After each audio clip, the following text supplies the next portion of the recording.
আপনার নিশ্চয়ই মনে আছে যে কার্টুন আঁকার কারণে জেলে নেওয়া হয়েছিল, পরে মারা গেছে সাংবাদিক। হ্যাঁ হ্যাঁ হ্যাঁ, এরকম প্রতিনিয়ত আসা। শোনেন, আওয়ামী লীগের শেখ হাসিনার আমলটা ছিল কি, একটা পাগলা গারদ বলতে পারেন, মানে 24টা ঘন্টা মানুষের উপরে টর্চার করা হতো। মানে সেটা এখন তো মানুষ কথা বলতে পারছে, তখন তো কথা বলতে পারে নাই। মানে তখন তো ইভেন বাইরে থেকে যে আমরা কথা বলতাম সেটাও তো সে দমন করার চেষ্টা করছে। অবশ্যই আমি গুমের শিকার হতে গিয়েছি 2বার, ইমিগ্রেশনে ফেস করতে গিয়ে 20 আওয়ার্স সিঙ্গাপুরে, মালয়েশিয়ায় আমরাই করেছি। আমরা এটাকে ওই পর্যায়ে না যাওয়ার আগ পর্যন্ত আমরা কখনোই এটাকে ফেসিবাদ কিংবা চূড়ান্ত পর্যায়ে আজকে ক্ষমতা ছেড়ে দিতে হবে এই বক্তব্যগুলা আসলে এটা মাহবুবের আবদার তো না। একটা সরকার চাইলেই প্রতিদিন আপনি পতন করলে দেশটা তো চালিয়ে নিতে হবে।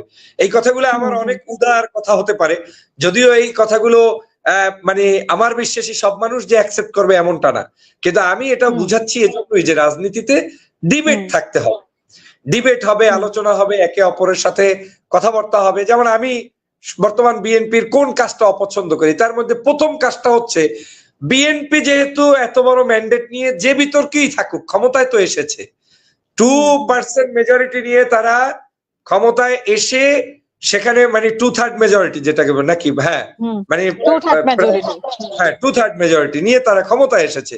তো সেই পার্টির তো একেবারে স্পিরিট ধারণ করার কথা আপনার জুলাইয়ের স্পিরিট ধারণ করবে, এবং তারা সংসদে গিয়ে প্রথম দিন ওই জুলাই সনদ থেকে শুরু করে সংস্কার, গণভোট সব একদম বিনা হিসেবে পাশ করে দিবে। শেষ, মানুষের বিতর্ক করার কোনো জায়গায় খুঁজে পাইতো না, বলতো বিএনপি ক্ষমতায় এসেছে। এবং বিএনপি এটাকে ব্র্যান্ডিং করতো যে আমরা জনতার ক্ষমতায়নের বিশ্বাস করি, আমরা ক্ষমতায় এসেছি, জনগণ আমাদেরকে ভোট দিয়েছে, গণভোটেও ভোট দিয়েছে, গণভোটও আমাদের লোকেরা ভোট দিয়ে জয়যুক্ত করেছে, অতএব আমরাই সব পালন করব। তাহলে তো বিরোধী দলের রাজনীতি মাটি হয়ে যেত।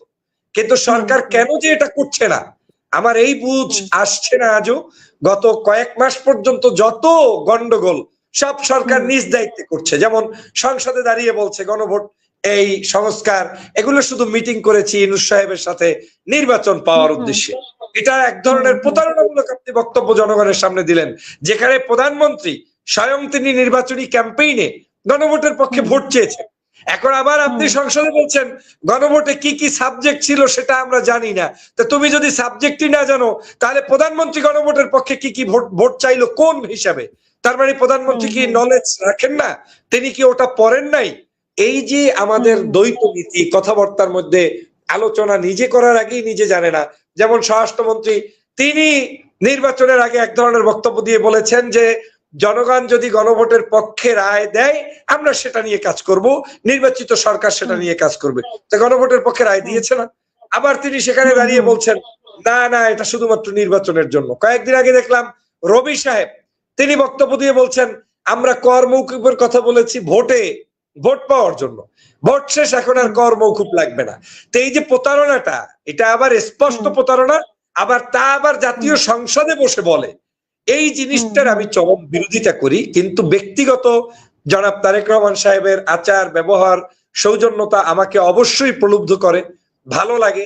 এবং ওনার মতো মানুষের শহীদ জিয়া পরিবারের যে রাজনীতি, এটা আমার অবশ্যই, আমরা ছোটবেলা থেকেই তার ভক্ত ছিলাম, তাদের পরিবারের ভক্ত। স্টিল আই বিলিভ দ্যাট আমি তাদের পরিবারের শত্রু নই, কিন্তু আমার কাছে মনে হচ্ছে কিছু দুষ্ট চক্র তাদেরকে বিতর্কিত করার জন্য তাদের কাছে তাদের সেজে তাদের পক্ষে অতিরঞ্জিত করতে গিয়ে হয়তো তাদেরকে বিপদে ফেলছে, যেটা এই সরকার এখনো অনুধাবন করতে পারছে না।